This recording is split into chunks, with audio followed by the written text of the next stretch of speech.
আল্লাহর নবী হযরত ইব্রাহিম আলাইহিস সালাম যখন আল্লাহর নিকট এই বলিয়া প্রার্থনা করেছিল, হে আমার রব, আমাকে একজন সৎ কর্মশীল পুত্র সন্তান দান করেন। আল্লাহ পাক তার জবাবে ইসমাইলকে দান করলেন।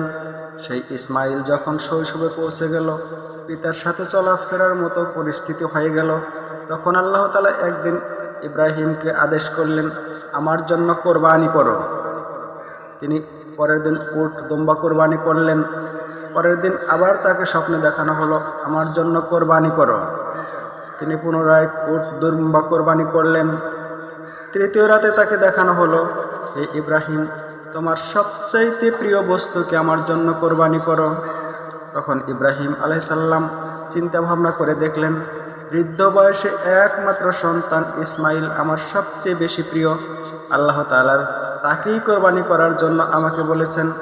সুতরাং তিনি ইসমাইলকে বললেন, হে আমার পুত্র, আমি স্বপ্ন দেখি আমি তোমাকে জবেহ করছি, এখন বলো তোমার এ বিষয়ে কি অভিমত।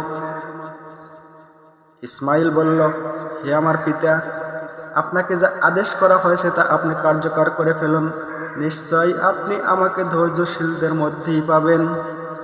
তারপর যখন পিতা পুত্র দুইজনই আনুগত্যের শির নত করে দিল এবং ইব্রাহিম ইসমাইলকে কাত করে শুইয়ে দিল অথবা উপর করে শুইয়ে দিল, তারপর ছুরি চালাবেন এমতো অবস্থায় তাকে আওয়াজ দেওয়া হলো, হে ইব্রাহিম, তুমি তোমার স্বপ্নকে সত্যে পরিণত করে দেখিয়ে দিয়েছ। এর পরিবর্তে একটা দুম্বা কোরবানি হয়ে গেল এবং ইসমাইল ছাড়া পেয়ে গেল। সেই থেকে মুসলমানদের মধ্যে কোরবানির একটা সিলসিলা চালু হয়ে গেল, যা কিয়ামত পর্যন্ত আল্লাহ তাআলা বলবৎ রাখবেন।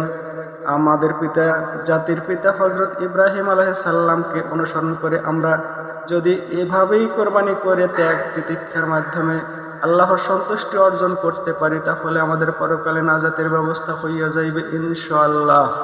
আল্লাহ পাক আমাদেরকে তৌফিক দান করুন, আমিন।